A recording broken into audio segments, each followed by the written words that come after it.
بسم اللہ الرحمن الرحیم رب هب لی من الصالحین صدق اللہ العظیم وصدق رسولہ النبی الکریم ونحن علی ذلک لمن الشاہدین والشاکرین والحمد للہ رب العالمین۔ آج جمعۃ المبارکہ جو خطبہ ہے حضرت ابراہیم علیہ السلام کی مبارک دعاؤں پر مبنی ہوگا۔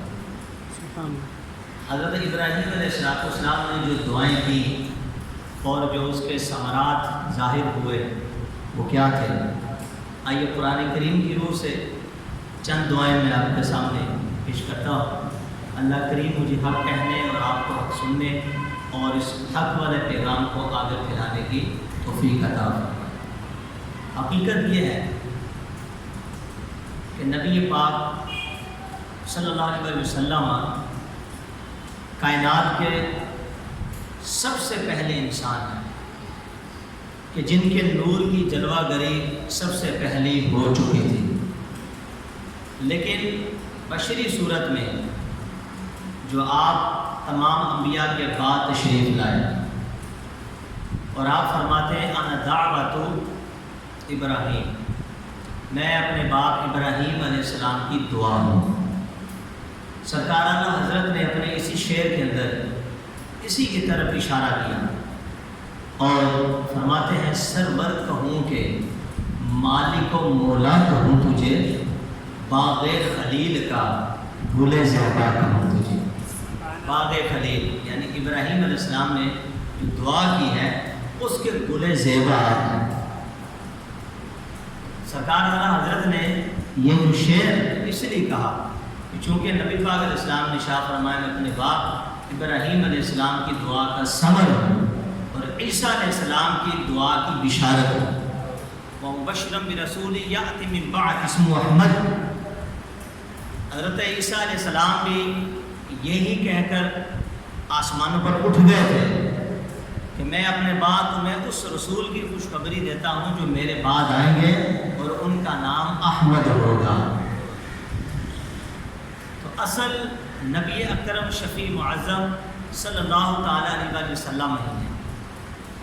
اب یہ جو آیت میں نے آپ کے سامنے تلاوت کی رب ہب لی من الصالحین، ابراہیم علیہ السلام نے اللہ کی بارگاہ میں دعا کی تھی اللہ تو مجھے نیک اولاد عطا فرما۔ اللہ تعالیٰ اپنے مقبول بندوں کو امتحانات میں ڈالتا ہے، انہیں آزماتا ہے۔ جب وہ آزمائش میں پورا اتر جاتے ہیں تو پھر اللہ کی ذات اس کو انعام و اکرام سے نوازتی ہے، نوازشات کی بارشیں ان پہ چھما چھم برسنا شروع ہو جاتی ہیں۔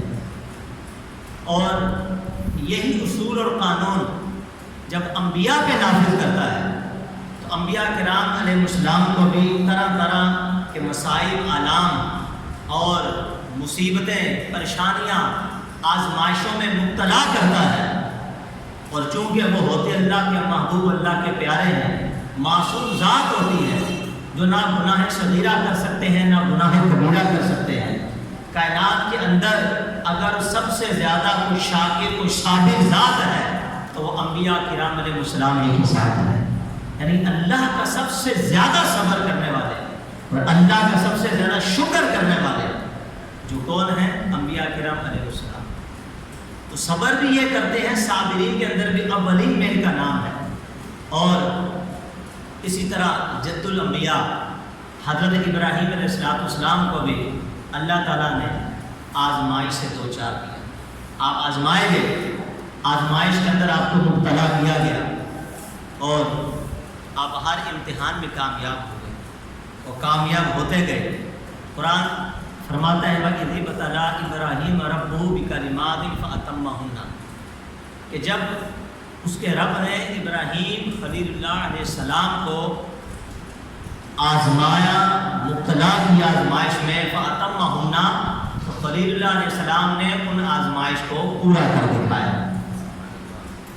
اور اب اللہ پاک نے جب یہ دیکھا کہ میرا پیارا ابراہیم علیہ السلام ہر آزمائش سے گزر رہا ہے، اس کو پورا کر رہا ہے، انعام و اکرام جو نوازا قرآن کریم کی متعدد آیات کے اندر یہ ہمیں ملتا ہے کہ انعام و اکرام کیا کیا۔ کہیں تو فرماتا ہے انی جاعلک للناس اماما، میں نے تجھے لوگوں کا امام بنا دیا۔ کہیں سلام علی ابراہیم، ابراہیم پر سلام ہو۔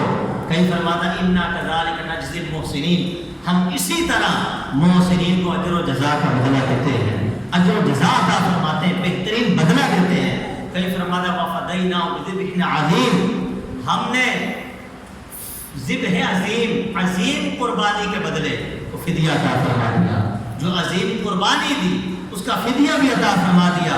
اور پھر فرماتا ہے وَتَرَكْنَا عَلَيْهِ فِي الْآخِرِينَ، اس یاد کو ہم نے پچھلے والوں پر چھوڑ دیا۔ اور قربان جائیے، پھر فرماتا ہے قَدْ كَانَتْ لَكُمْ أُسْوَةٌ حَسَنَةٌ فِي إِبْرَاهِيمَ، لوگوں کو کہا گیا کہ تمہارے لیے ابراہیم علیہ السلام کی ذات ایک بہترین نمونہ ہے، یعنی ابراہیم علیہ السلام کی ذات بہترین نمونہ ہے ہمارے لیے۔ تو ابراہیم خلیل اللہ کو اللہ نے منصب امامت عطا فرمایا، خلت کا تاج پہنایا، رسالت و نبوت کے منبر پر بٹھایا، اور ابراہیم علیہ السلام کو خلق کے لیے نمونہ قرار دے دیا، اور آپ پر نار کو گلزار فرما دیا، اور اس کو کہا قلنا یا نار کونی بردا وسلاما علی ابراہیم۔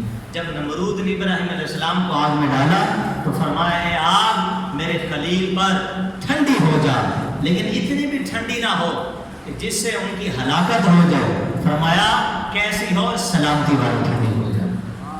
مفسرین فرماتے ہیں وسلامن علی قلنا یا نار کونی بردم وسلامن علی ابراہیم، اگر سلام، لفظ سلام، سلامتی والی اللہ نہ فرماتا تو اس سے بھی آپ کی موت واقع ہو سکتی تھی کہ وہ ٹھنڈی ہو جاتی۔